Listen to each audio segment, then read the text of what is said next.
उत्तर प्रदेश के कई जिलों में आए दिन लड़कियों के गायब होने की खबर आ रही थी। यह बात सन 2011 की है। चारों तरफ यही चर्चाएं हो रही थीं। लड़कियां कहीं से भी गायब हो जाती थीं। एक बार गायब हो गई तो वापस कभी नहीं मिलती थी। इसी बीच एक काबिल ऑफिसर जिनका नाम मीनाक्षी यादव होता है, बतौर एसपी के पद पर उनकी एक जिले में पोस्टिंग होती है। उधर लड़कियों के गायब होने से आईजी साहब के ऊपर भी दबाव बना हुआ था। वह 24 घंटे सिपाहियों को गश्त करने का आदेश देते हैं, लेकिन कोई फायदा नहीं होता। इसके बाद मीनाक्षी मैडम एक खतरनाक फैसला लेती हैं और खुद ही एक वेश्या का भेष बनाकर यूपी के हाईवे पर खड़ी हो जाती है। और फिर कुछ ऐसा होता है जिसे जानकर आप भी हैरान हो जाएंगे। इसलिए वीडियो में आप अंत तक जरूर बने रहिएगा और आप सभी से निवेदन है कि आप वीडियो को लाइक और चैनल को सब्सक्राइब जरूर कीजिएगा। तो चलिए कहानी को शुरू करते हैं। दरअसल सन 2011 में उत्तर प्रदेश के कई जिलों में रात में लड़कियां गायब हो रही थीं। जिस घर से भी लड़कियां गायब होती थीं, वह घर वाले थाने के चक्कर काटते थे, लेकिन उन्हें कुछ भी हासिल नहीं होता था। अब आए दिन ही लड़कियों के गायब होने की खबर आने लगती है और थानों के चक्कर काटने वालों की संख्या बढ़ती ही जा रही थी। जनता में पुलिस को लेकर रोष बढ़ता ही जा रहा था, लेकिन पुलिस ठोस कार्रवाई नहीं कर रही थी। लेकिन एक दिन जनता इकट्ठी होकर रोड पर उतर जाती है और धरना प्रदर्शन करने लगती है। पुलिस हाय हाय के नारे लगाने लगते हैं और प्रदर्शन करने लगते हैं। उस प्रदर्शन के कारण मुख्यमंत्री पर दबाव बढ़ने लगता है। तब मुख्यमंत्री जी, सभी बड़े अधिकारी, आईजी और उस एरिया के एसपी, डीएसपी, थानेदार सबको हड़काने लगते हैं। तब एसपी मनोज त्यागी इस मामले को गंभीरता से लेते हैं और तुरंत एक मीटिंग करके सभी थानेदारों को बुलाते हैं। जो भी थाना उनके अंतर्गत आता था, एसपी साहब सभी पत्रे लगा देते हैं, पुलिस की निगरानी बढ़ा देते हैं, लेकिन उन्हें कुछ भी हासिल नहीं होता है। लड़कियां अभी भी गायब हो रही थीं। अब धरना प्रदर्शन और भी ज्यादा बढ़ गया था। मुख्यमंत्री साहब आईजी साहब से फोन करके पूछते हैं कि लड़कियों को क्या आसमान खा रहा है या जमीन निकल रही है? आखिर लड़कियां जाती कहाँ हैं? तुम पुलिस वाले करते क्या हो? सिर्फ सैलरी ले रहे हो और चैन सुकून की नींद सो रहे हो। जब आईजी साहब पर फटकार पड़ती है तो वह एसपी साहब की कमान कस देते हैं और एसपी मनोज त्यागी जी को सख्त वार्निंग दी जाती है कि आपको 5 दिन का समय दिया जाता है। जल्द से जल्द इन गिरोह का पता लगाकर पर्दाफाश करो, नहीं तो तुम्हारा ट्रांसफर कर दिया जाएगा। अब एसपी साहब अपना पूरा जोर लगा देते हैं, लेकिन इस तरह के गिरोह को पकड़ना तो दूर की बात थी, उन्हें कोई सुराग तक नहीं मिलता है। उधर पुलिस थाने से लेकर एसपी आवास तक पब्लिक का धरना प्रदर्शन बढ़ता ही जा रहा था। पुलिस हाय हाय के नारे लग रहे थे। इतना कुछ होने के बाद वहां से एसपी साहब का ट्रांसफर कर दिया जाता है। उनकी जगह पर एक तेज तर्रार, काबिल, बहादुर, ईमानदार एसपी मीनाक्षी यादव की यहां पर पोस्टिंग की जाती है। मीनाक्षी मैडम बहुत बहादुर, तेज तर्रार और ईमानदार थी। उनकी दहशत जहां वह काम कर चुकी थी बहुत ज्यादा थी। वह दिल्ली एनसीआर एरिया में पहले रह चुकी थी और उनके नाम से वहां के गुंडे कांपते थे। वह खूबसूरत होने के साथ साथ खतरनाक भी थी। जैसे ही मीनाक्षी यादव एसपी का पदभार संभालती है तो धरना प्रदर्शन चल ही रहा था।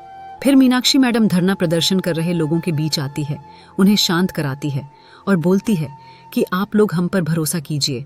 हमें बहुत दुख है कि आपके घर परिवार से आपकी बहन, आपकी बेटी जो गायब हो गई है। हमें इस बात का बहुत दुख है।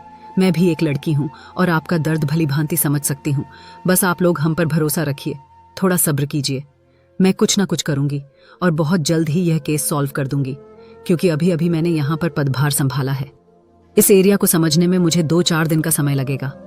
आप हमें थोड़ा वक्त दीजिए। आप लोग शांत हो जाइए। अब भीड़ से बहुत लोगों की आवाजें आने लगती हैं। भीड़ के लोग गुस्सा थे। वह बोल रहे थे कि मैडम कब तक शांत रहे? बहुत दिनों से यही हालात है, कब तक बर्दाश्त करें? क्या हमारी बहू बेटियों को भी ले जाएंगे?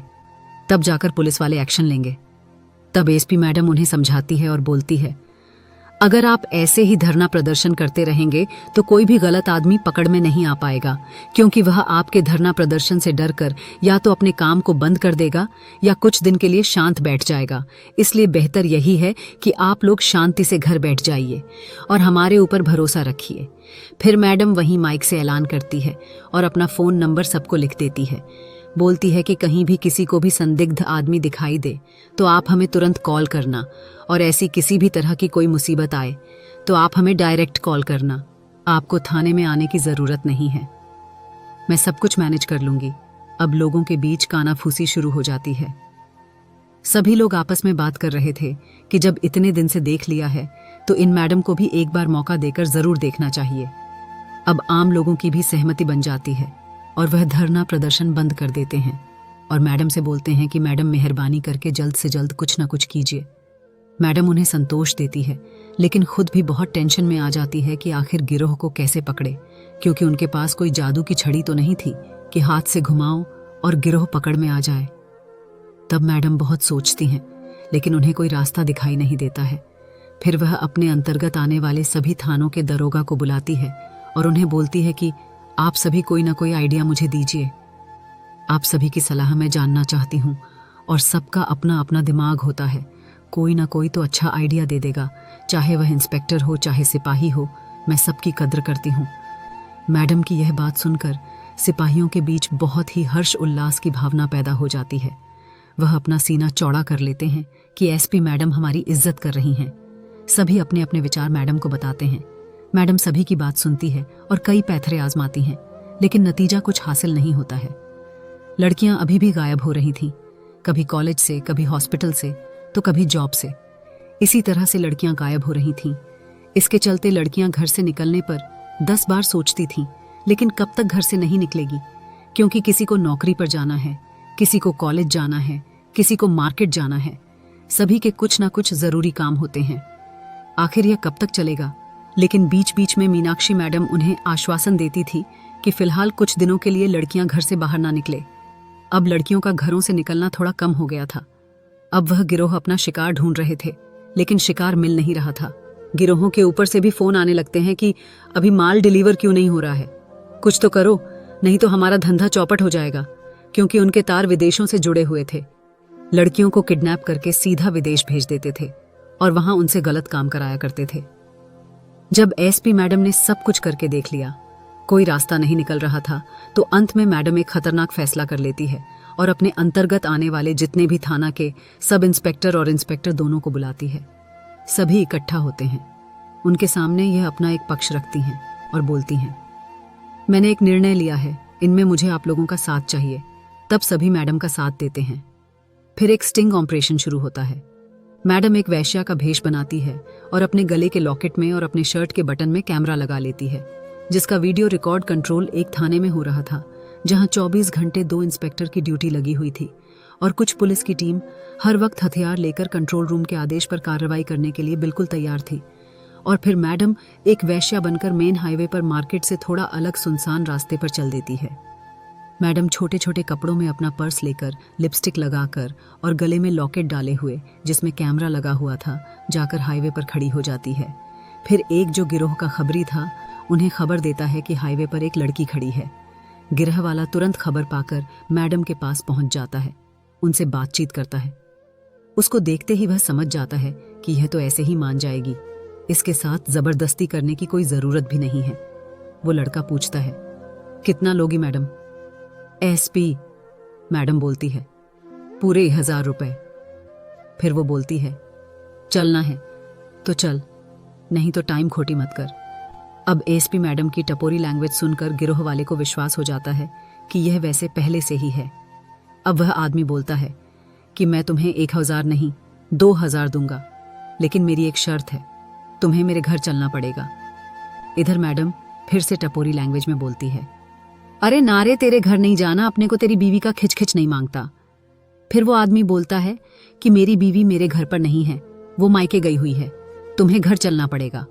फिर एसपी मैडम मान जाती है, उसकी गाड़ी पर बैठती है, उसके घर चली जाती है। सुनसान से इलाके में उसका घर था। इधर कंट्रोल रूम से मैडम की टीम को भी आदेश मिल जाता है कि मैडम की लोकेशन ट्रैक करो। अब जो पुलिस की टीम थी वो मौके पर पहुंचकर उस घर को घेर लेती है। तभी वो आदमी बोलता है, मैडम ठंडा लोगी क्या? मैडम बोलती है, अबे नहीं, तू बस सादा पानी पिला दे। फिर वह आदमी किचन में जाता है और एक गिलास पानी में कोई पाउडर मिला देता है और पानी मैडम को देता है। बोलता है, लो पी लो। लेकिन मैडम बहाना करके वॉशरूम चली जाती है। तब तक उस आदमी का फोन आ जाता है। जैसे ही वह फोन निकालकर बात करने के लिए जाता है, तब तक मैडम आकर गिलास को फुर्ती से उठाती है और फूलों के गुलदस्ते में पानी डाल देती है। फिर पानी पीने का नाटक करती है और थोड़ी देर में बेहोश होने का ढोंग कर देती है। अब वह आदमी जोर जोर से हंसने लगता है। तुरंत ही अपने गिरोह वालों को फोन करता है कि आज बहुत अच्छी आइटम मिली है विदेश में, इसके अच्छे दाम मिलेंगे। वो एसपी मैडम के सामने ही फोन पर बात करने लगता है कि बहुत अच्छी माल है, इसके पैसे डबल लगेंगे, और वैसे भी बहुत दिन से माल सप्लाई नहीं हुआ है, तुम्हें ज्यादा पैसा देना पड़ेगा। एसपी मैडम सभी बात सुन रही थी। जैसे ही गिरोह वाले उस आदमी से बातचीत करके फैसला कर लेते हैं, पैसों की बात फिक्स कर देते हैं, तो वह आदमी बोलता है, ठीक है, आ जाओ हमारे घर पर ही। अब गिरोह के 4 आदमी फटाफट गाड़ी लेकर उस घर पर पहुंच जाते हैं। इधर मैडम बेहोशी का ढोंग कर रही थी। जैसे ही वह चारों आते हैं और उसे पैसे देकर मैडम के चारों आदमी पैर पकड़ने की कोशिश करते हैं, तो तभी मैडम जोरदार लात मारती है। तो एक आदमी को जोर की लगती है, वह दूर जाकर गिरता है। उसके बाद एसपी मैडम एकदम से उछलकर खड़ी हो जाती है और स्टाइल में अपना पिस्टल लहराते हुए निकाल लेती है और उन सब की तरफ तानते हुए बोलती है कि अगर हिलने की कोशिश की तो अभी के अभी दुनिया से हिला दूंगी। अब वह चारों और वह व्यक्ति जो मैडम को लेकर आया था, पांचों के पांचों हाथ खड़ा करके खड़े हो जाते हैं और तभी पुलिस टीम भी वहां पहुंच जाती है और उन पांचों को गिरफ्तार कर लेते हैं। अब एसपी मैडम बहुत ही खुशी खुशी उन पांचों को लेकर थाने जाती है। थाने के अंदर उन्हें डाल दिया जाता है और खूब अच्छे से उनकी खातिरदारी की जाती है और अच्छे से उनकी पिटाई की जाती है। तो पांचों टूट जाते हैं। फिर वह बताते हैं कि वह लड़की की तस्करी करते हैं और उन्हें विदेश में बेच देते हैं। वहां लड़कियों से बहुत अनैतिक गलत काम कराया जाता था। अब इन पांचों की खातिरदारी होने के बाद एसपी मैडम उनसे पूछती है कि मुझे तुम बताओ, तुम मुझे कब सप्लाई करने वाले थे? अगर मैं बेहोश हो जाती तुम मुझे कब सप्लाई करते? तो वह बताते हैं कि कल शाम को समुद्र तट पर। तब मीनाक्षी मैडम उन्हें बोलती है कि तुम अपनी टीम को फोन कर दो कि हम लड़की सप्लाई करने वाले हैं, और फिर उनसे अच्छी तरह से लोकेशन पूछ लेती है कि किस लोकेशन पर सप्लाई होनी है।